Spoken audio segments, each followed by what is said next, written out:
पवन सिंह की लग गई लॉटरी, पार्टी ने तय कर लिया भेजेगी दिल्ली, संसद में गूंजेगी पावर स्टार की आवाज, आरा तक पहुंच गई खुशखबरी। फंस गई कुशवाहा की कुर्सी, जेडीयू से बढ़ गई बीजेपी, राज्यसभा की सीट पक्की, राज्यसभा में आरजेडी का बिहार से नामो निशान जाएगा मिट। आरजेडी के लिए मुश्किल हुई एक भी सीट, विधायकों की बगावत हुई तो खाली हाथ रह जाएंगे तेजस्वी, गुणागणित के खेल में बाजी मारेगी बीजेपी।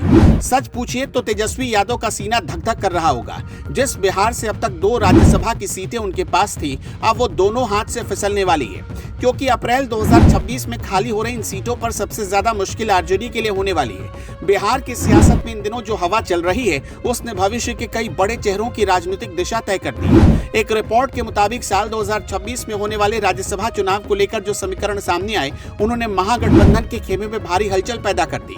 विधानसभा चुनाव में एनडीए को मिली प्रचंड जीत का सीधा असर अब देश के उच्च सदन यानी राज्यसभा की सीटों पर पड़ने वाला है। बिहार में 9 अप्रैल 2026 को राज्यसभा की 5 सीटें खाली हो रही हैं। इन सीटों पर काबिज सदस्य रिटायर हो रहे हैं, जिनमें आरजेडी के 2 कद्दावर नेता प्रेमचंद गुप्ता और एडी सिंह शामिल हैं। इनके अलावा जेडीयू के हरिवंश नारायण सिंह और रामनाथ ठाकुर, साथ ही राष्ट्रीय लोक मोर्चा के उपेंद्र कुशवाहा का कार्यकाल भी समाप्त हो रहा है। चुनाव के गणित को समझे तो एक राज्यसभा सीट जीतने के लिए कम से कम 41 विधायकों के वोटों की जरूरत होगी।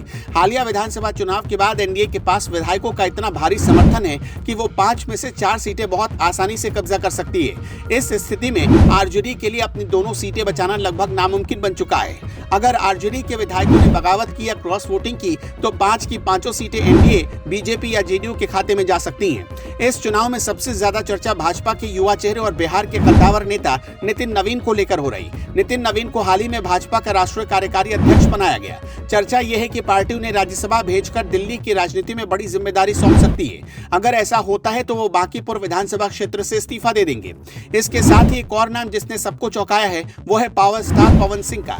काराकाट से निर्दलीय चुनाव लड़कर अपनी ताकत दिखाने वाले पवन सिंह को लेकर खबरें हैं कि एनडीए उन्हें राज्यसभा का टिकट थमा सकता है। राजपूत समाज को साधने और युवाओं के बीच उनकी लोकप्रियता को देखते हुए एनडीए इस बड़े कार्ड को खेलने की तैयारी में है। बिहार विधानसभा चुनाव के दौरान उनका गाना जोड़ी मोदी और नीतीश के हिट हो गई, बहुत चर्चा में था। महागठबंधन खासतौर पर आरजेडी के लिए चुनाव किसी अग्नि परीक्षा से कम नहीं है। आंकड़ों के लिहाज से देखें तो आरजेडी के पास अपने दोनों सांसदों को दोबारा भेजने की ताकत बची ही नहीं है। उसके पास इतने कम विधायक हैं कि वो बमुश्किल एक सीट पर संघर्ष कर सकते हैं। वो भी तभी संभव होगा जब कांग्रेस और वामपंथी दल पूरी तरह उनके साथ खड़े हों। अगर विपक्षी एकता में जरा भी दरार आई तो आरजेडी का राज्यसभा से प्रतिनिधित्व पूरी तरह से मिट सकता है। एनडीए के भीतर भी सब कुछ इतना सरल नहीं है। उपेंद्र कुशवाहा की सीट खाली हो रही है और एनडीए के पास अतिरिक्त वोटों का जो गणित है, उसमें भाजपा और जेडीयू अपने अपने कोटे की 2-2 सीटें सुरक्षित करना चाहेंगे।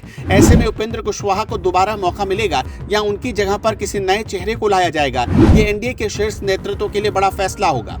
कुल मिलाकर बिहार की राजनीति अब उस मोड़ पर खड़ी है जहां एनडीए न केवल सत्ता पर काबिज है, बल्कि वो विपक्ष के हर उस रास्ते को बंद करने की तैयारी में है जो उन्हें राष्ट्रीय राजनीति में मजबूती दे सकता है। 2026 का चुनाव केवल सीटों का बंटवारा नहीं होगा, बल्कि बिहार के आगामी राजनीतिक भविष्य की नींव रखने वाला भी साबित हो सकता है। आपका इस पर क्या मानना है? हमें कमेंट बॉक्स में अपनी राय बताना मत भूलिएगा।